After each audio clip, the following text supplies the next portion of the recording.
Hey, I'm Stephanie, and it's time to stumble into style.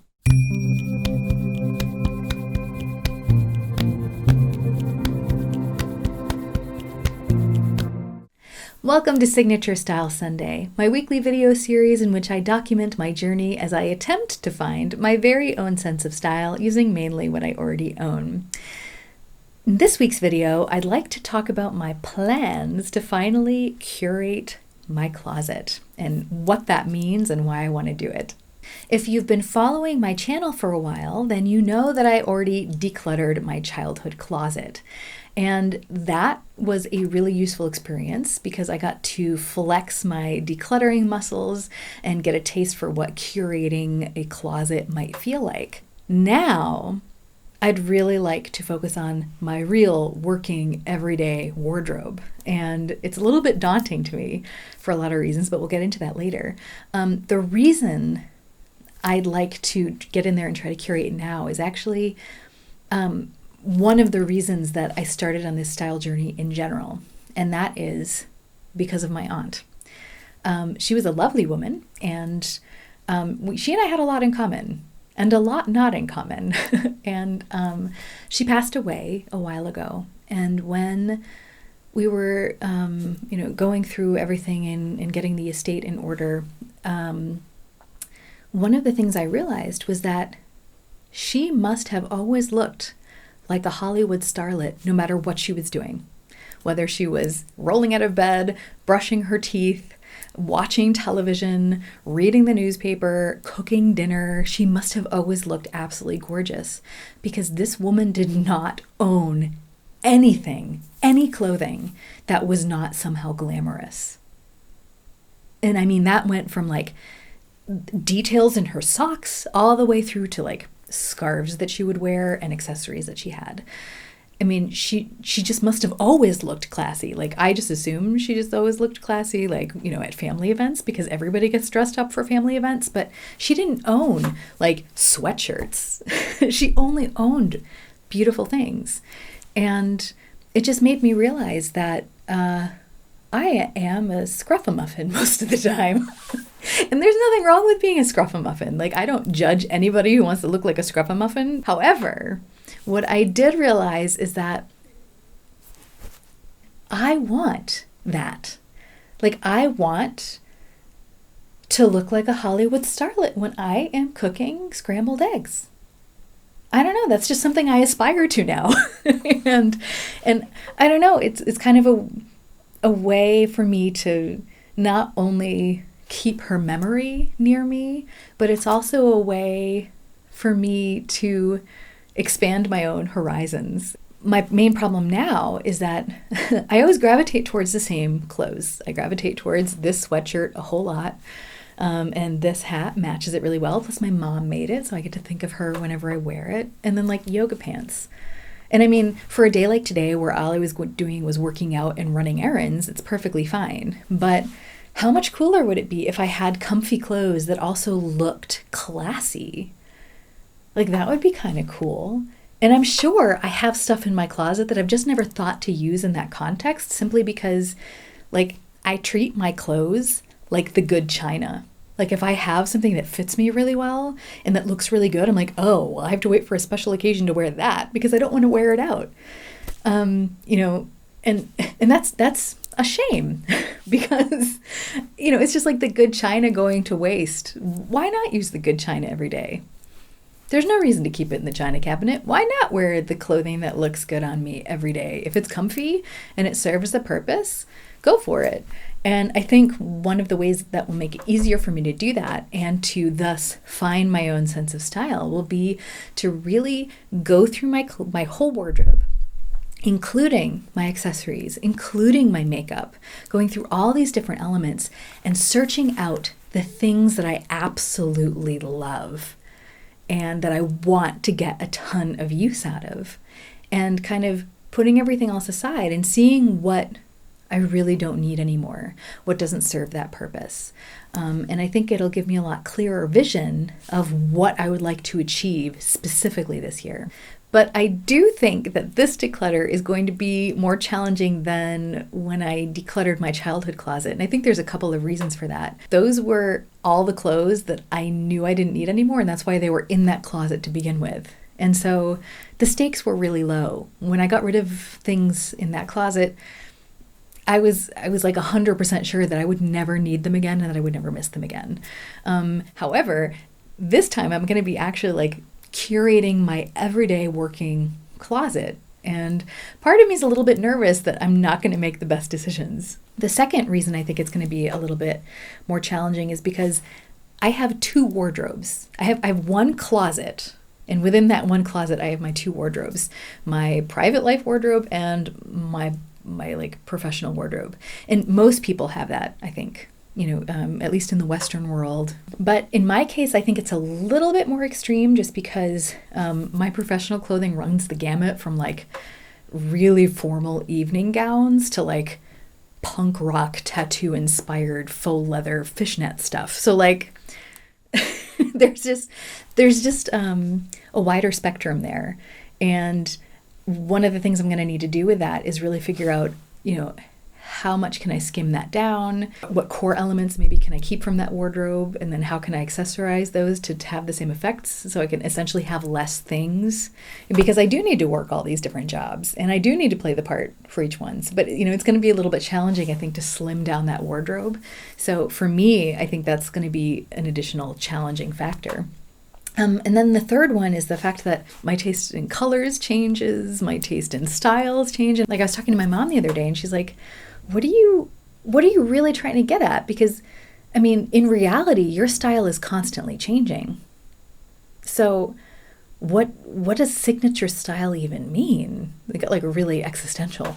But she's right, because for instance, like this ring is a perfect example. This ring belonged to my great-grandmother. And several years ago, my mother asked me if I would like to have the ring. And I looked at it and I went, oh, it's not really my style. No thanks. And then last summer, she said, oh, I have this ring. Would you like it? And I looked at it and I was like, oh, that's a beautiful ring. I'd love it. And she's like, oh, I tried to give that to you a couple years ago and you didn't like it. So obviously my style has changed, but the goal of my signature style journey is not necessarily to like find the one blouse or the one cut of dress that fits and then only wear that the rest of my life. The goal of my style journey is to find out cuts that suit me in general, to find out elements that I enjoy combining, and then see how I can emphasize the things that I enjoy about style and like take them up a notch, turn the volume up a little bit on my own sense of style. And I'm absolutely sure that it is going to constantly evolve. And I'm really happy about that fact, because it would get really boring if I like found the one dress and I only wore that one dress for the rest of my life. But part of this journey also is for my professional life, and the fact that as a solo artist, I would like to create a more recognizable look. I think curating my closet is a good way to start refining what I like. But I thought I could do an exercise before actually like delving into my ultimate closet declutter activities. And I thought it would be really useful to try to find people that I really admire their style and try to figure out exactly what it is that I admire or what I would like to take from them. Because then I can kind of have that in the back of my head while I'm going through my own closet. So if I look down, it's just because I'm looking at my phone.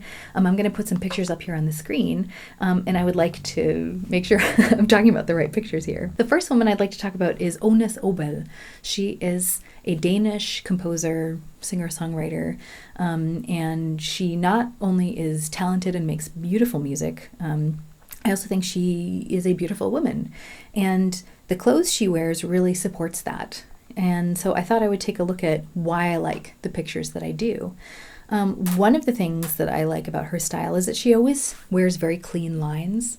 And I think that really helps on stage when you kind of define where you begin and where you end. And so I really like that about her, how she does that. And she manages to use these defined lines without looking too severe, I think. it suits her and it makes her look beautiful, but it's not so dramatic that it takes your attention away from her music and what she's doing. And the last thing I think that I'd like to take from Agnes Obel is the fact that she tends to wear her hair in braids a lot. And I think that wearing my hair up is something I need to consider doing a lot more, simply because I have really fine hair. And it has a mind of its own. So even if I spend a lot of time making it look really full and beautiful, that doesn't mean it's going to look full and beautiful by the time I get on stage. And it's been a disaster in some cases. And I'd like to kind of stop that from happening. And I think using updos will help me do that. Source of inspiration number 2 is a classic and an icon, and it is Brigitte Bardot. And I mean, wow, there's a reason she's an icon. I mean, just the hair alone. If I could have that hair, oh wow, I would pick that hair. Exactly that hair is the hair that I would want. However, I am not going to ever have that hair, and I realize that. So what I'm going to try to do is see if I can create some updos that are inspired more by Brigitte Bardot. And, see how high I can get my hair. What is it they say in the South? The bigger the hair, the closer to God. I'm all for that. I'm all for big hair. Probably because I have such fine hair. Like I want like a massive just poof of hair. That would be my my ideal. It's never going to happen, but I can see what I can make work. Either that, I can wear a hat. Like in this shot, she's wearing a hat, and I think it looks great. And I love that it's so big. I am a hat lover. So, but what I like about Brigitte Bardot's makeup is that the eyes are really defined, but they're not necessarily like, a big smoky, like she doesn't look like a skeleton with like this big black cavern with like an eyeball looking out of it. It's really well done. And I don't think that eye makeup suits me perfectly either, but I think that I could do a variation of that suits me, that defines the eye and lets me keep that nude lip that I like so much. Because as much as I honestly love a red lip on me, nobody sees it because it's behind the microphone. And it's really important, I think, that I define my eyes, because that's what my audience sees most of the time. So yeah, those are the things that I would like to take from Brigitte Bardot. And my last source of inspiration is actually a completely new discovery to me. Last week when I was sick as a dog in bed, I was kind of browsing through YouTube, and the algorithm suggested that I watch a woman named Rachel Maxey. She has kind of like a vintage and cosplay channel here on YouTube, and there was a video of her, and she was wearing vintage clothing, and she was holding baby Yoda. Oh my gosh, it was like ding, ding, ding, ding, ding, like that. I was like, yes, I will subscribe and you will now be my hero. And she has become my style hero. What I really like about her sense of style, I love that signature red lip that she wears. I love pin curls. I've always loved pin curls, and I love her curls. I love the earth tones that she chooses. I love how she takes modern elements and makes them like reminiscent of vintage times. I just think she has an amazing sense of style, an amazing eye for things and how to put things together. And so as I go through my closet this week, I'm definitely going to be looking and thinking, would Rachel keep this? And if Rachel would keep it, then I'm keeping it, because I think she has a great sense of style. And the same thing goes for if I see something in my closet that I think Agnes Obel would be wearing on stage. And if I see anything reminiscent of Brigitte Bardot, then I will also be keeping that, because I think these three women all have an amazing sense of style. And I think I can integrate elements that they use into what I do and make them my own. So my project for this upcoming week is to begin the curation process. I'm not quite sure if I'll start with the closet or if I will start with baby steps and just do some makeup decluttering, or maybe some accessory curation, maybe whatever seems least overwhelming. We'll see. But I will definitely give you an update next week, so feel free to stay tuned for that. But today's video is over, so thank you so much for watching. I hope you have a wonderful week, and I hope that we can all remember that even stumbling can be a form of moving forward. So let's stumble in style.